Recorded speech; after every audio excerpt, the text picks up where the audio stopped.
Hello, everyone, and welcome to ECIPE's Global Economy podcast. My name is Fredrik Erixon, and today I am joined by my colleague, Erik van der Marel, who is Professor of Economics and Chief Economist at ECIPE, and we are going to talk about Trump, tariffs, and the developments that we have seen over the past weeks since April the 2nd, when the Trump administration launched its new package of tariff against the world. More precisely, we're going to talk about what have we learned as a result of these tariffs. So we're recording this in the morning of April the 14th. And I'm saying that because things are changing quite rapidly now. So um, we don't intend this to be a running commentary on what actually has been decided or not been decided. But I think it's was a pretty notable admission that arrived over the weekend, which is that the United States have now decided to at least partially exempt some specific imports related to technology products from the super high tariffs that they had introduced on China. So, fearful of consequences, for instance, on access to iPhones or access to different type of input technologies that you need in order to produce different type of outputs in America, seems to have forced the administration to at least make a temporary exemption for these type of products. And I think what this example tells us is that the US economy is deeply plug it into global production networks and global division of labor, and unplugging itself from all these type of networks and this form of production is of course going to have drastic consequences on different products that America feel are important. So Erik, welcome in the first place to the podcast again, and let's start there in sort of the developments that we noticed over the weekend. I think it's a pretty strong symbol of an economy which has changed quite rapidly over the decades, the move away from that quite simplistic idea, which seems to have guided many in the Trump administration, thinking that you can easily introduce tariffs and it's not going to have consequences on the supply or the input of necessary technologies, of necessary goods or necessary services. And this, of course, is something that you have worked quite a lot on over the years, and also looked at the overall patterns of change in the economy when countries like America, not just America, of course, but when countries like America has changed the profile of its own output and seen sort of more stronger collaborations with companies in other parts of the world that are better at assembling products or that are better at producing different type of inputs, while themselves can focus on other type of things. So if you start there, Erik, is there something you've learned from the, well, in the first place, the launch of the tariff package on April the 2nd, but also on the consequences for US production and US imports that we have seen since then? So thanks for having me in the podcast. Whether I've learned anything from the recent developments, um, I mean, a lot of the stuff that is happening follows a certain logic, as you said, that, in my view, has been based on theories or notions that I think has increasingly become outdated, and that in the minds of the politicians that erect these barriers, they have not really understood, I think, yet what how these production structures have changed, and how that does not link up to their sort of notions of how trade policy works. So I think, as you said, I mean, one of the major things that have changed is that, I mean, many decades ago, we would produce something at home and we would export it, and we would also maybe import a service, an input for the production that takes place at home from A to Z. And that has completely changed over the last sort of 4 or 5 decades. That makes in effect, trade policy a lot more complicated. And if you are dealing with something that looks very simple, like tariffs, the workout of applying tariffs, because the production structures have become so complicated, doesn't align with what I think these politicians have in mind. Because if you break up all these production structures across different countries, then you're amplifying tariffs, but of anything that you're going to import back into your own country. Um, but also, things are much more connected between countries than before. So once you implement the tariffs, it touches upon many other nodes, if you want, or production stages of countries that are involved in that big network. So it makes it a lot more complicated. And so I think already what you see, I don't think the administration has an easy task of continuing with the tariffs because there's a lot of flip flopping.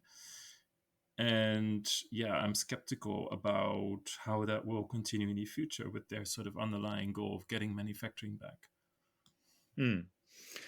And just to pick one example here, so if we take the example of the iPhone, I mean, it became also a symbol not just for a new type of market development, but also it became a symbol a decade ago, so about or a symbol of how production structures has changed, with the iPhone saying on the back of the phone, assembled in China.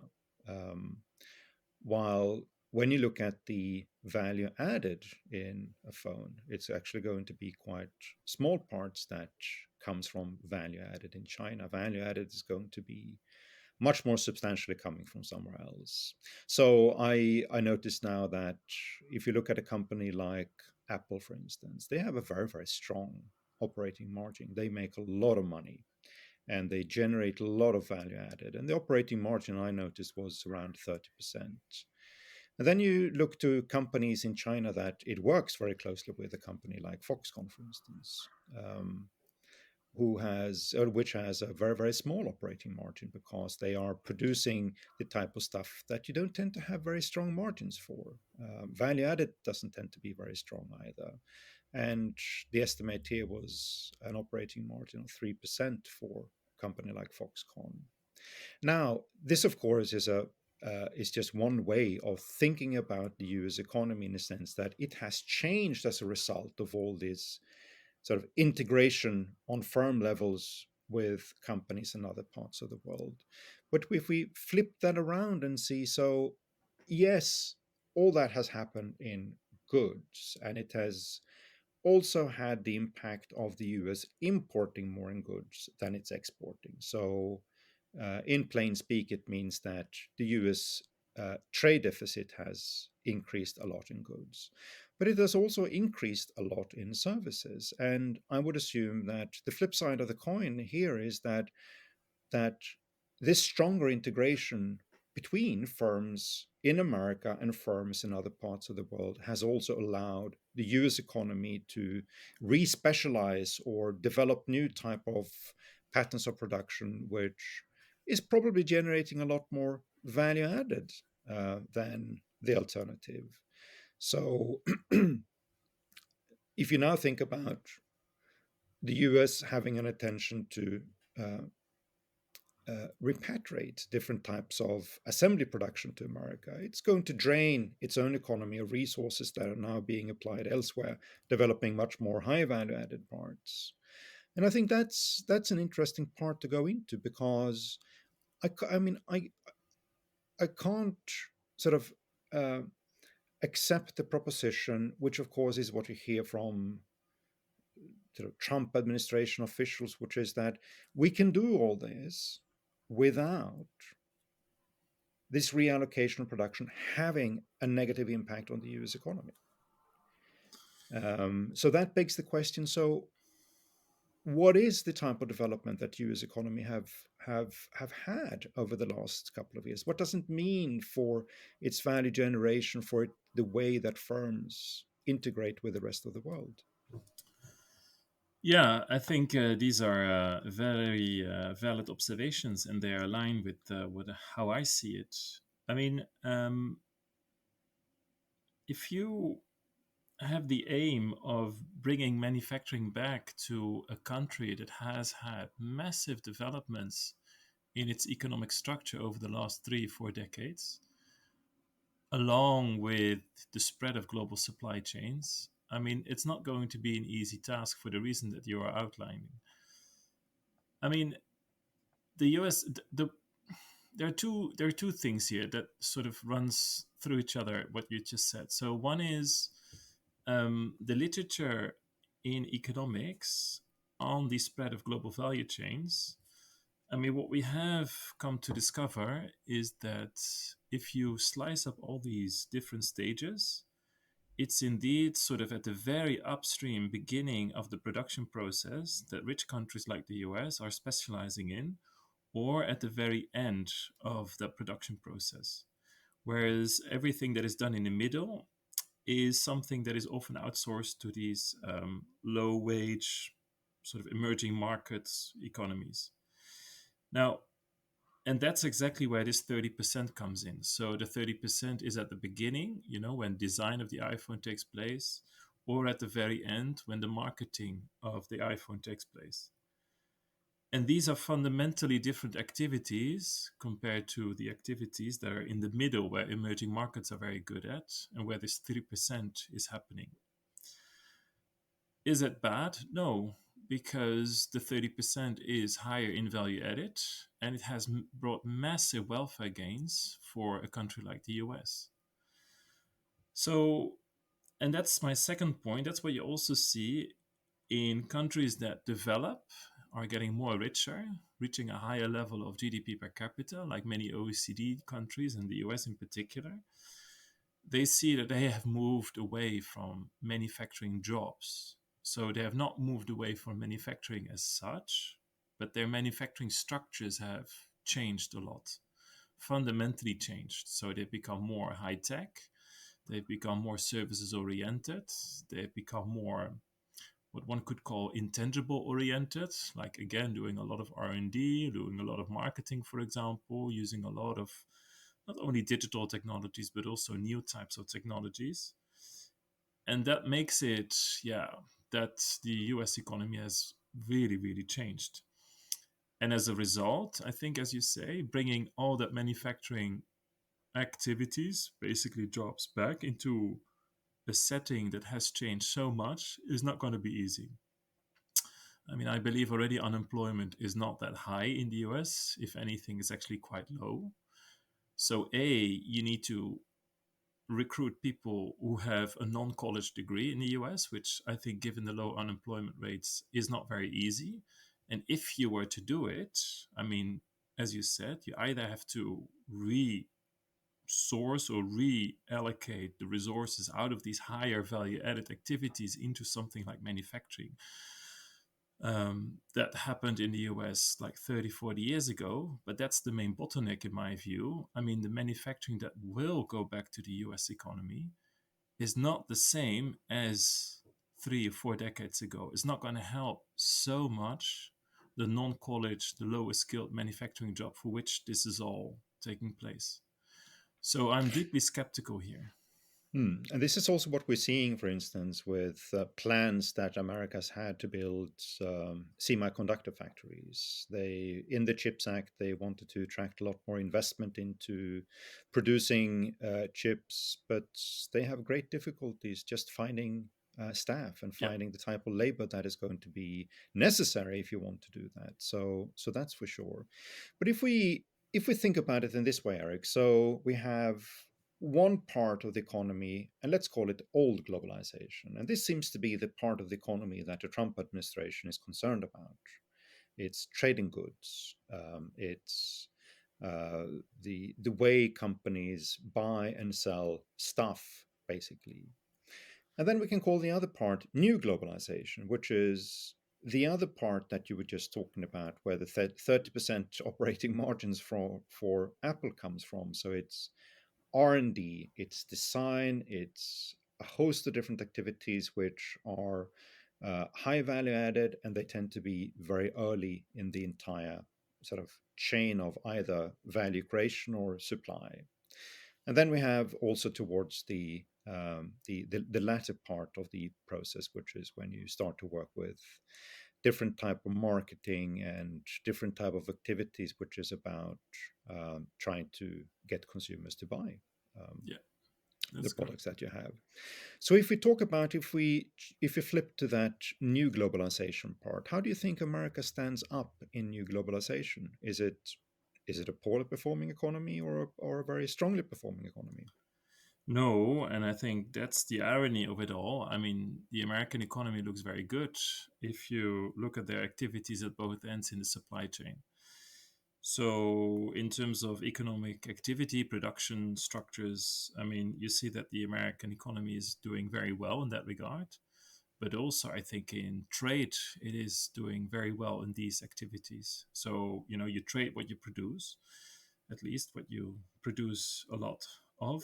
And the economy, the US economy is doing very well in that regard. So it doesn't have a trade deficit, it has a trade surplus in all these kind of modern activities that they export. And these are services, these are modern services. And as you said, you need to think about R&D services, you need to think about consultancy services, marketing, all sorts of things that can be supplied over these digital networks. They can be connected over digital networks, and the American economy is very good at that. It has very many good multinationals that are very active in these kind of activities. And so it is, if anything, outperforming a lot of these countries, yeah, in which it tries to target with these tariffs. So to me, again, it doesn't really make sense. And I think that is part of neoglobalization. And usually, what I see, if I look at the data, the US economy is well placed to capitalize on that. And the tragedy is, I think, once you are trying to correct things in the old globalization, the extent to which you can profit and capitalize on what you're good at is going to be compromised. And I think that's the tragedy behind these policies. And I think just also in terms of jobs, I mean, there is a bit of literature as well that if you do tend to specialize in these high value added services, but not only services, also manufacturing, huh? Sort of the high tech, the high value added manufacturing, like semiconductors, like I don't know, space, if you look at the future, or other sort of very advanced manufacturing, like defense. Um, it's not that the non-college low educated workers are not going to profit from it anymore, but they are going to profit nonetheless from it, but in a different way, in a more indirect way. So it's not necessarily that these low skilled manufacturing jobs are going to be found in the high skilled manufacturing jobs in which the US is good at, but they draw in a lot of supplying goods and services in which you'll see a lot of these non-college low skilled workers. And so there's an indirect effect, I think, that is also sometimes not very well understood, that draws in a lot of these workers that are very concerned about deindustrialization. Mm.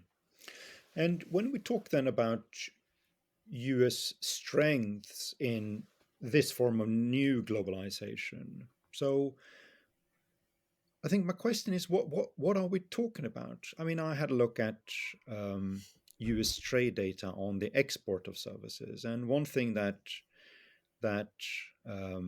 is very clear is, of course, that yes, the US has some strength in what we perhaps in the popular debate would associate with United States services, and that's going to be American big tech. So the likes of Apple, of course, but a number of other companies as well that are competitive, they are innovative, and they sell a lot.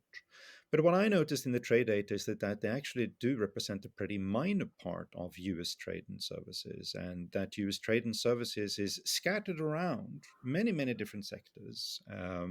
You have categories that are pretty obvious, like financial services, for instance, but then you have categories that are a bit more strange, or perhaps that may not be obvious to uh, sort of the normal observer what they are about. So, R&D services, management services. There are a category called business services, which are pretty substantial when you look at US exports of services.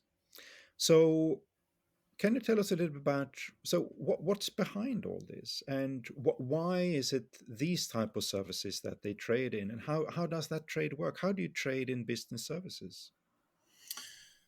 Yeah, that's a good question. I think trade in services is still very much misunderstood, um, what it actually entails, because as you said, there are many, many services. So let me start from there. I mean, there's a wide variety of services, but I think the best way to see it is to see that you have what you could maybe call traditional services and what you call modern slash business services that you were referring to. So the more traditional services are the ones where you see these activities being very much attached to goods production, for example, and where it is still somehow required to have either the producer or the consumer moving to from one country to another. In other words, they are tradable, but trade costs are still relatively high in these kind of activities, services activities, in order to get the commodity traded. And then you need to think about construction services, transportation services, distribution services, etc. Tourism is also one. And then I think you have the more exciting part, which I think belongs to that neo globalization that you were referring to. Those are what you can call modern or business services. And what's happening there is that the role of digital technologies has sort of played a big, big and important sort of factor there. So it's thanks to these kind of digital technologies that these services can be traded at distance from, one country to over another without having one side of the transaction being having to move from one country to another. And these are, consultancy services, professional services like lawyers, that have also increasingly being sort of penetrated by digital technologies. These activities. I mean, what is it? Architectural services, for example, marketing services, design services, and R&D services. So these are all different types of activities that has become very easy now to trade thanks to these digital technologies where trade costs are actually very, very low. Now, how this is traded over these digital networks is still somehow, I think, a little bit misunderstood. So one way of doing it is that you can do it just, like we are doing. I mean, I'm sitting in Belgium and you are sitting in Sweden, and I could provide a service and you buy it over the digital networks, and that's it. But a lot of these digital service or modern services are also traded within multinationals. So then think about a multinational having an affiliate in another country, and they are doing a lot of back and forth of these transactions. And a lot of that trading goods happens within big multinationals, but also in services, modern services, a lot of it is happening. Now, if you take something like R&D services, I mean, we do measure, to some extent what's happening within these multinationals, but maybe not everything. And so in that sense, I think what you said, US firms, US multinationals in these activities are very good. They have, a trade surplus. I mean, they have a strong comparative advantages in these services. But I also think that somehow we are or underestimating the extent to which these firms are very successful in trading these activities, actually. So, yeah, all to say is that I think the outlook of the US economy in exporting these activities, these services are very good. And I think is even, better than we actually think. Mm. Yes. So, in other words, if I understand you correctly, Eric, that exchange is probably bigger than has been estimated or that has been recorded in Yeah. official data. Is that what you're saying? That's that's what I'm saying, and that is also what I think. I mean, R&D service is one of them, but also, for example, the ideas behind R&D, patents that have been sold, trademarks that have been sold, but also, for example, if you think of services that are more digital enabled, you're referring to big tech. They provide a lot of services that are provided along with the flow of data, cross-border data, for example. And these are things that are very hard to measure. If you think about a multinational in these modern activities like consultancies, what you often see is that they are consisting out of large teams across borders within these multinationals. And what they do is collaborating with each other, which is also a form of exchange across borders. And that is not well understood, I think, and under measured, if you want. And so I would think that all these sort of different kinds of what I would call new flows or flows of new economic globalization, they actually make that trade or that globalization or the comparative advantage of a US economy in these kind of modern activities much bigger than actually we think. And so I think, in that sense, the US is well placed in order to capitalize on these modern production structures. Hmm.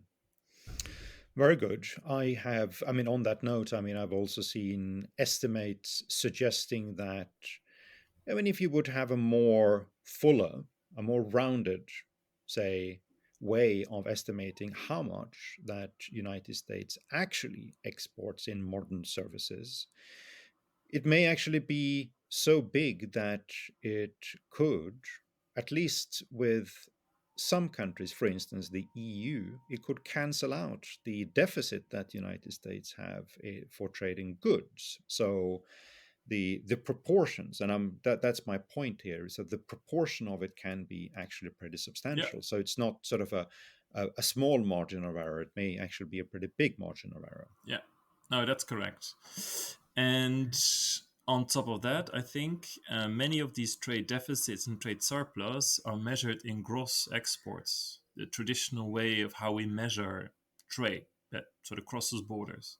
Mm, But economists have also come from far to measure the value added component of trade that is crossing borders. So if you have a standard good that crosses borders many times, you basically are somehow double counting. And so, in order to really find out what the actual value added is that crosses the border, that's actually often a lot lower than actually measured in gross, so the net value added.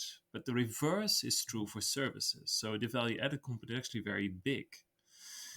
And so I have seen the numbers that, what the EU exports, no, what the US exports to the EU sort of balances out what the US is importing from the European Union, which I think many of these figures are based on gross exports. And I would sort of think that in net terms, that actually would even be bigger. And so, indeed, I mean, it really depends what you are looking at and what you are measuring here. And I think to say that the US has a trade deficit with the EU merely on the basis of goods, that omits a lot of activities that are actually happening in the US and where a lot of other people can also profit from, including those that are, for which we think we need to reindustrialize the US economy. I mean, they also profit from that trade surplus that the US has from the EU. And it's often misunderstood by these politicians. mm. And if I may connect that to a thing that has surprised me a bit, and there is perhaps a mea culpa that I should add towards the end of what I'm going to say now, but I think it's even fair to say that it has surprised markets more than perhaps people like ourselves that have followed trade and trade policy, trade economics for a while, which is that the market reactions have been very strong to these tariffs. We have seen stocks falling quite substantially, and these stocks have also fallen substantially for companies that are pretty skilled at the modern new type of globalization that you were talking about. And you can make the point, yeah, but that was because they were overvalued when we started to enter this particular period with the tariff brouhahas. But the reality is that they have fallen very, very substantially. And it's not just stocks in America that's fallen substantially, but also stocks elsewhere that tend to represent a new type of production. Um, I think that's been interesting. It's also been interesting to see that the macroeconomic effects that a lot of them are forecasting are so much bigger than the macroeconomic effects that they forecasted just prior to the April 2nd announcement by the Trump administration to go for the tariffs. I think it's fair to say that the assumption then, even if they perhaps assumed that the tariff package was going to be more moderate than it turned out to be, but I think the assumption was basically that America is a strong economy. It can weather these tariffs. Um, if it's going to have an effect on the US dollar, it means it's going to appreciate. Um, there is recession risks in the economy, but they tend to be pretty mild.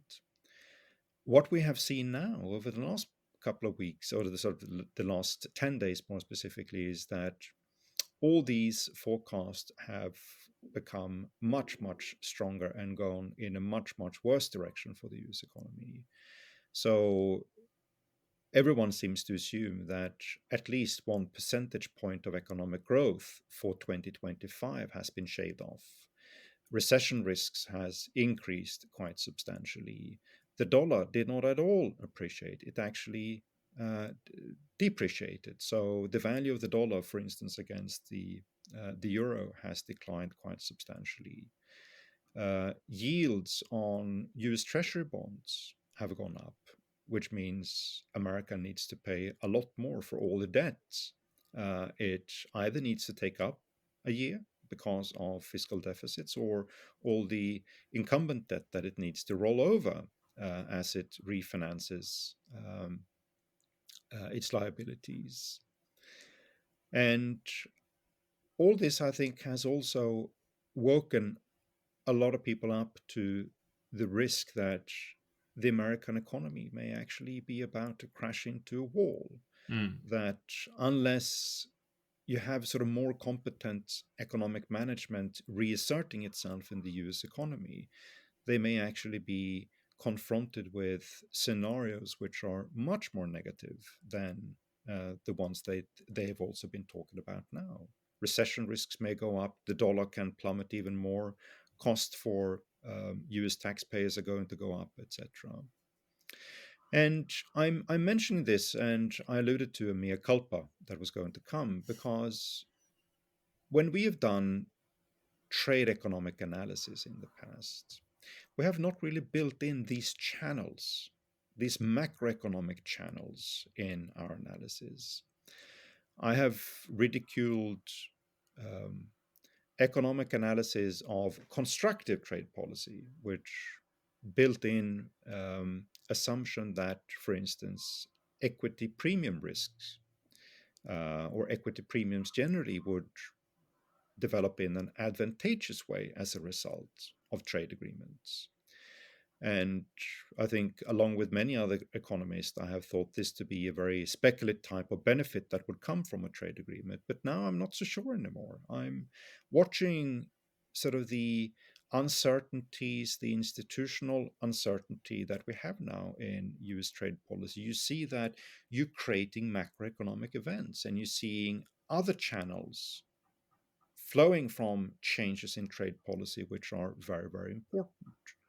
And this is perhaps my takeaway point so far. I mean, we're only about 10, 12 days into this uh, uh, trade war now, and things may change. But one of the takeaway points I actually have thought about quite a lot in the past days is that there are substantial risks that you create a macroeconomic event when you start to use trade policy in ways that are unpredictable and looks to be severely damaging to your own economy.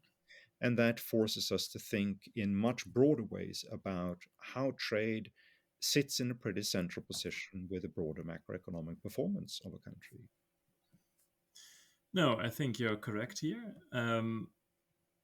So there are three things that I would like to say. So first is a more sort of semi-academic remark, and the other two ones I think has to do with the tariff itself and how what we said before, these production structures have changed. So first of all, I mean, if you look at the trade literature, and this is maybe sort of my sort of academic side a bit, you do see that the macroeconomic literature and the trade literature traditionally has been sort of, it's a separate sort of field strand of the literature. So they're not be very much integrated. Maybe there was no need for it.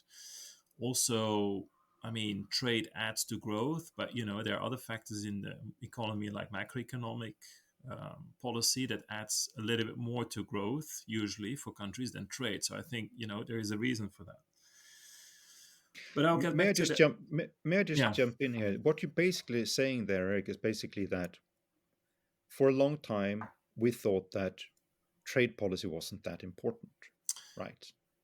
Yeah, so it's difficult to say that out loud, but I think the more you develop as a country, I think the more the marginal benefit to change on traditional trade policies like tariffs, yeah, the less that might add to your economy. Not for poorer developing countries, I think. And that's why I'm always saying trade is Hmm. really by and large a developing sort of tool.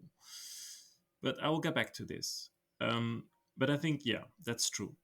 The second point is these tariffs are actually quite high, what we are seeing. Like, I think, the US China tariffs, I mean, it is not small beer anymore. This is really, making a wall between countries. And so the effect of tariffs, I mean, are not therefore that small either. And so these are going to have, bigger impact than many of these estimates before may have come up with, because I wonder, the Goldman Sachs and all the other ones that have made all these assessments before, whether they were really envisioning tariffs of 145%.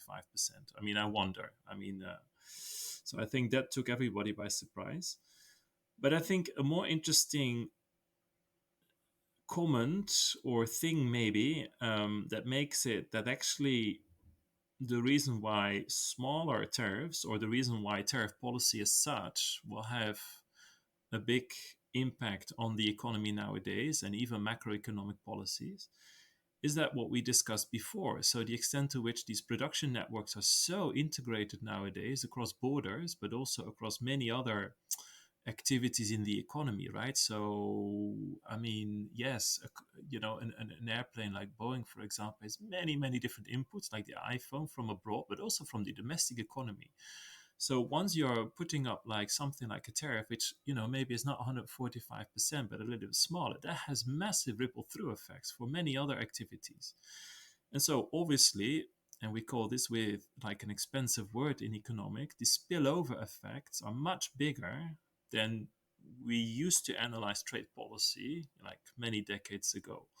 And I think that links up to your first comment about that has massive implications nowadays for also macroeconomic policy, yes, and the dollar as a consequence.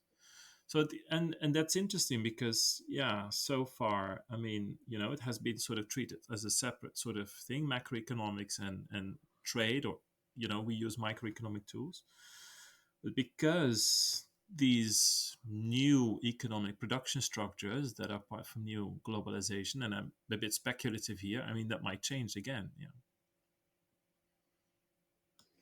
Yeah, no, I think that's a good summary, Erik. And um, going back to my, my not my question, but my proposition to you, which is basically we have developed a strand of thinking, both, I think, in the general economic discussion and when it comes to the modeling of different type of consequences of trade agreements.